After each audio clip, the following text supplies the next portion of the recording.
No programa de hoje, quem chega com voz marcante é a Joana Duá, cantora brasiliense que brilhou como um dos vocais da lendária banda de reggae dos anos 90, Mascavo Roots. Depois, ela mostrou todo o seu carisma interpretando samba e bossa nova com a mesma elegância. Sua trajetória mistura palcos de diferentes cenas musicais, sempre com respeito às raízes de cada gênero. Entre gravações, shows e reinvenções, Joana construiu um caminho próprio, atravessando estilos e gerações. Hoje, a gente vai falar sobre música, persistência e sobre como o talento dela transcende rótulos. Se prepara para um papo com muita aura e alma.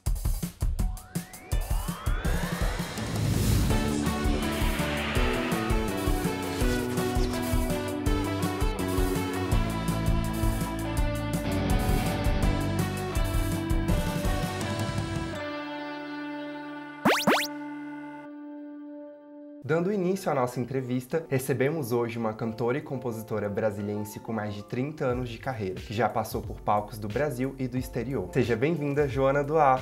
Obrigada, Levi. Obrigada, gente. Tô feliz de estar aqui. Pra gente começar, você começou a cantar ainda criança, influenciada pelo acervo musical dos seus familiares. E como que isso influenciou a sua musicalidade? Como que isso te impactou, né, quanto ao estilo, a forma como você se apresenta? Explica um pouquinho disso pra gente. Meu pai era um cara que gostava muito de jazz e música brasileira. Minha mãe é uma apaixonada por MPB. Eles não eram músicos por profissão, né? Meu pai é jornalista, minha mãe é socióloga. Mas eu tive tios, especialmente do lado paterno, assim, que alguns deles músicos e que me influenciaram também muito. Você vai sentindo no decorrer da vida até as suas opções que você vai fazendo lá na frente, como que tem referência com as coisas que você escutou de pequena, assim, né? Então, foi uma influência e um arquivo que tá comigo até hoje, né? E agora resgatando um pouco dessa tua juventude também, né? Porque você já integrou muitas bandas, ajudou a fundar o Mascavo Roots, fez parte do Batacotó e também do Coba e Massa, com os quais você até chegou a viajar pra fora e tal, chegou a apresentar na China. Como que foi essa experiência de cantar tão longe do Brasil? Como que isso agregou pra sua trajetória? Então, eu fui para Nova York, eu saí daqui em 98 para Nova York para fazer um bacharelado na área de performance em música, que era uma coisa que eu queria muito e não estava conseguindo encontrar em Brasília. E tive um apoio da minha família para isso, né? Meu pai estava vivo nessa época e pôde me ajudar. Então foi uma super oportunidade e eu acabei me formando lá e ficando mais uns anos. Eu acabei ficando quase 5 anos em Nova York, cantando à noite, né? E aí, dali é que foram surgindo esses outros passeios ali por outros continentes. Essa ida para Hong Kong, que eu fiquei cantando lá com uma banda que a gente meio que montou para ir fazer esse trampo, né? Uma experiência super rica, tipo assim, né? Quando que eu ia para Hong Kong de iniciativa própria, foi uma coisa que a música me levou, como me levou para outros lugares também, assim, meio impensados para mim a princípio. Em outros lugares, assim, diferentes, né? Próximos ali, Israel, assim, fiz umas viagens, assim, tudo a música me levando. Eu sou super feliz, assim, por esses caminhos, né? Mas isso tudo foi também, né, resultado de uma coisa de se jogar, sabe? Eu acho que tem um lugar que é de você... De um esforço também, praticamente. De um esforço, sim, também. E de uma coragem, porque isso tudo dá um pouco de aflição e medo, né? E quando eu cheguei em Hong Kong, eu tive uma experiência muito louca, porque eu achei que ia ser uma coisa, mas era uma experiência muito de choque cultural pra gente latino-americano, assim, sabe? Tem o bom e o estranho, tem essas coisas que no final das contas é tudo super rico, mas não é sempre esse glamour que às vezes a gente de fora fica imaginando, entendeu? E, cara, eu ralei bastante, não tinha glamour em Nova York e não teve glamour em Hong Kong também, entendeu? Assim, foram puta experiências incríveis, fazem parte da minha formação e que eu sou, assim, quem eu sou, muito provavelmente por conta disso tudo também, mas sem glamour. Entendi. Não, mas é muito engraçado pensar que, cara, aonde que a gente consegue chegar às vezes com o nosso trabalho, né? Principalmente com a música que você mencionou, de Brasília para Nova York, de Nova York para Hong Kong, que são lugares muito diferentes. Em Nova York eu cantava sempre música brasileira e música colombiana. Eu tive tive um grupo que era um grupo de música autoral, um compositor que era um amigo meu, colombiano, com uma banda de colombianos, e eu aprendi pra caramba também, porque eu nunca tinha cantado música colombiana, e foi um mergulho, assim, muito legal nessa cultura e nessa música, assim. Cantei por um tempo com eles, gravei um disco, o Coba era do Sebastián Cruz, desse compositor, mas cantando música brasileira, porque no final das contas tem essa coisa de ir pra fora, tem também um lugar de você fortalecer o teu lugar como brasileiro, sabe? A gente, ao mesmo tempo que a gente vai querendo, né, se abrir para a experiência, mesclar, deixar entrar outra cultura e tal, a tua diferença nesses lugares muito cosmopolitas é você ser autêntico de um outro lugar, né, você ter uma diferença, porque eu não era uma cantora de jazz que estava em Nova York, eu era uma cantora brasileira de samba, bossa nova, forró, era um lance assim, né, exótico ao olho do estrangeiro, né? Então era uma coisa que foi fortalecendo também esse vínculo com o Brasil e com a música brasileira, e que foi muito legal para mim. Foi uma descoberta do Brasil um pouco também, um outro Brasil para mim. Não, é muito bacana, até porque esses estilos, às vezes muito brasileiros, tem um apreço ao olhar de quem é de fora, né? Então levar isso para perto deles, fazer eles conseguirem experienciar esse tipo de música deve ser muito bacana, né? Ver essas reações. Isso, e mais ainda, e perceber a admiração que estudantes de música, artistas de outros lugares do mundo têm pela música brasileira. Que, né, assim, é uma música que realmente não tem comparação. Singular, né? E mais do que isso, a quantidade de gêneros que a gente tem de música é um negócio inédito no mundo. Então é um troço que a gente devia, eu acho, assim, como brasileiro, a gente devia ter muito mais orgulho, porque lá é emocionante, cara, como é que isso é uma coisa estudada dentro da universidade. A música do Djavan, a música do Jobim, claro, né, porque a bossa nova ganhou o mundo, mas além dele, assim, o Milton, né, a Ivan Lins, cantoras incríveis, né, a Nana, a Elis, muita gente admirada por uma obra muito densa que foi produzida aqui e que muitas vezes vai passando meio sem ser muito valorizada, né, aqui no Brasil. E Joana, eu fiquei curioso quanto falando agora um pouco de referências, né, porque você já perpassou por diversos estilos, você tem uma carreira muito eclética.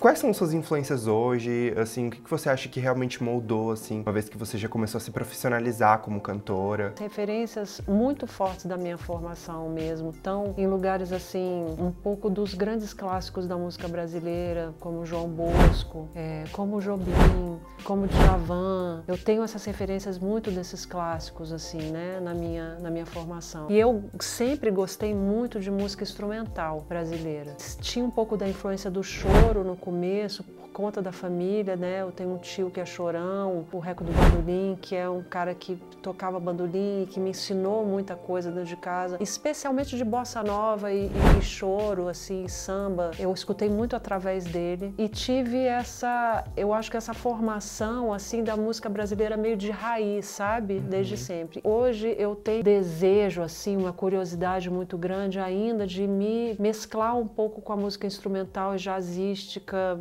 brasileira e do mundo, assim, né? Me interessa muito isso. A canção com vocalizes, a canção, né? A música, às vezes, que não está usando texto, mas que está comunicando super pela voz da cantora. E hoje em dia, quando você me pergunta de referência, eu sou uma curiosa, eu sou muito influenciada por artistas que são da minha geração, amigos meus, compositores, muita gente que está fora da mídia e que eu fico sempre assim, eu sou professora também, né? Eu sou professora de música e de comunicação e oratória, então eu tô sempre assim dando pitacos para os alunos e pesquisarem sobre novos artistas, sabe? Vamos procurar um pouquinho fora desse eixo mais batidão aí, porque você vai encontrar muito poeta, letrista, cantor, compositor, gente muito interessante. Eu fiquei curioso também quanto à sua discografia, do primeiro álbum, que é o Dá Licença, e eu fiquei curioso quanto ao contexto do lançamento desse disco. Já tem um tempo, e o meu primeiro... Já tem 10 anos, né? Mas já tem mais, né? Então, assim, o meu primeiro álbum acabou de fazer 30 anos, entendeu?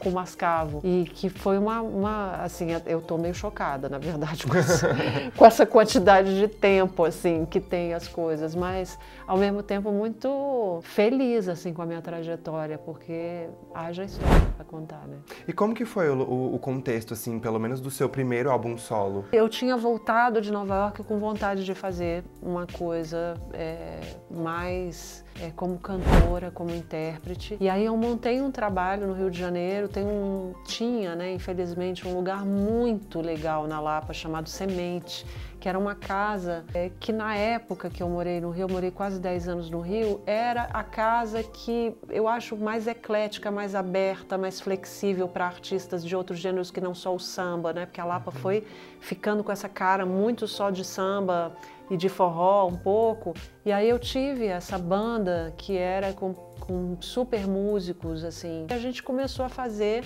juntos um tipo de música brasileira que flertava com o samba, mas começou a se afastar um pouco e ficou muito nesse lugar do samba jazz, mas sempre, né, música brasileira. Esse trabalho chamou a atenção de um produtor que me contratou e gravou meu primeiro disco, com ele me dando também sugestões sobre o repertório.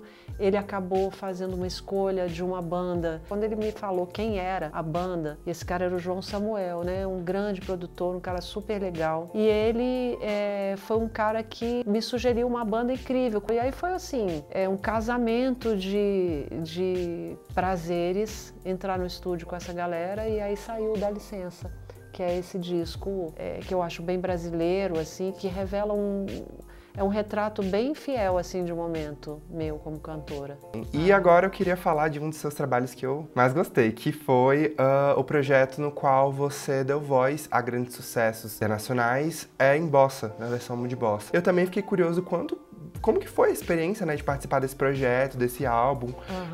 Você já gostava dessas faixas? Ou essas faixas vieram pra você? Como que foi isso? Então, esse projeto era um projeto do Roberto Menescal, que é, né, uma figura muito, assim, pilar da bossa nova no Brasil. E ele tinha esse projeto de bossa, pop bossa, Beatles em bossa, Michael Jackson em bossa, Beyoncé em bossa. E aí ele foi convidando cantoras que estavam atuantes no Rio e que ele gostava e tudo, e a gente foi indo para o estúdio dele gravando várias faixas, né? Ele sugeria e a gente cantava e fazia arranjos às vezes na hora da gravação, arranjos vocais, coisas com ele, e depois essa faixa ganhava um corpo lá de produção musical, e essas músicas foram sendo lançadas em muitas coletâneas. Então eu não tenho mais controle hoje, assim, noção de quantas coletâneas, mas passou de 11, 12, depois outro dia eu vi que era um outro número. Tem muita coletânea, né? E ganhou o mundo,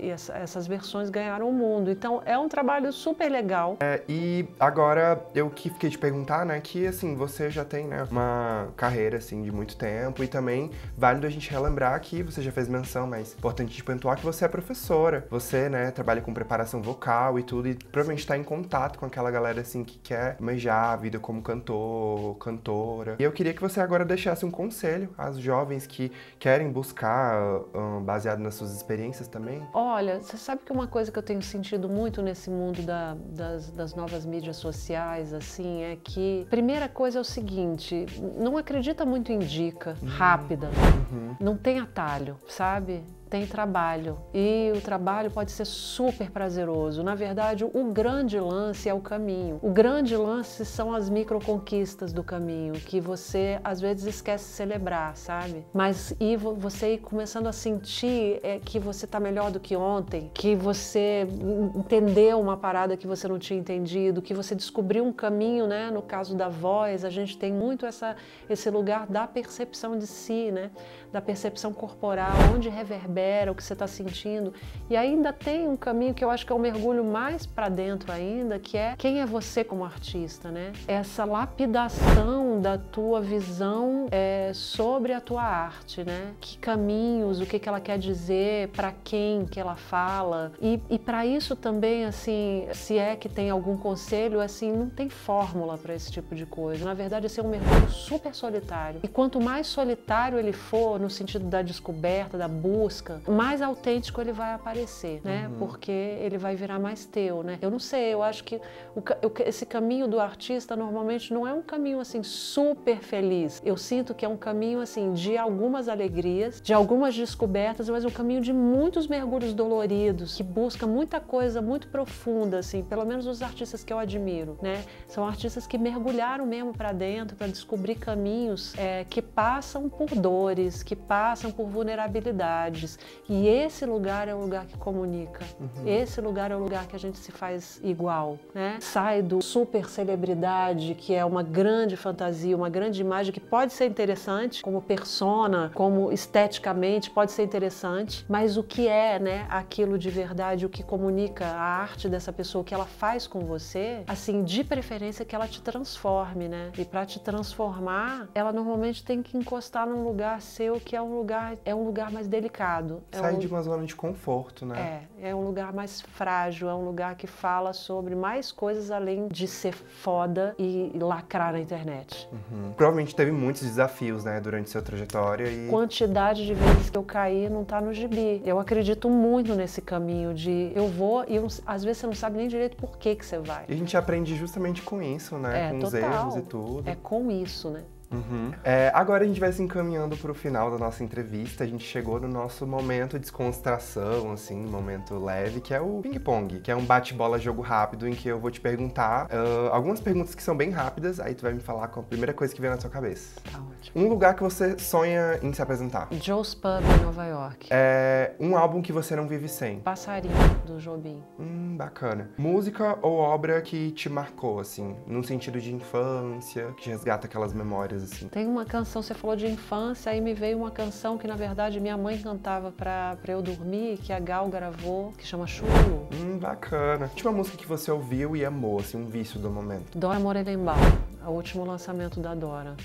Ela tá lançando o álbum dela e tá lançando uns singles. O último é uma artista que eu amo. E agora, pra gente terminar, nossa pergunta clássica daqui do programa, algo ou alguém que te inspira, mas que ninguém imagina? Brena Nascimento, uma dançarina de Belo Horizonte. É uma artista que me inspira profundamente. Bacana, engraçado que às vezes a música, ela tem muito isso de... Interseção. Interseção, às vezes de com filme. Total. Com... A arte, né? Eu acho que os artistas mais antenados estão abertos para esse cruzamento aí, né? Você vai numa exposição de um museu, volta para casa e faz uma música, né? Você vê um quadro, você fala, nossa, você se inspira, né? Isso acontece muito comigo. A Morena é uma artista que eu acho que muita gente ainda vai descobrir, assim. Eu acho que ela é uma artista de vanguarda nesse país. Então, eu tenho uma identificação, assim, ao mesmo tempo uma admiração, e é um lugar que me tira da minha pasmaceira, às vezes, sabe? Aquele lugar que te provoca. Um pouco isso. Joana, muito obrigado pela presença. Foi muito bom ter você aqui. Obrigada, Levi. E com isso, a nossa entrevista chegou ao fim. O Pop é o Cubo, o projeto que explora e divulga a cultura pop do DF, fica por aqui. Tchauzinho!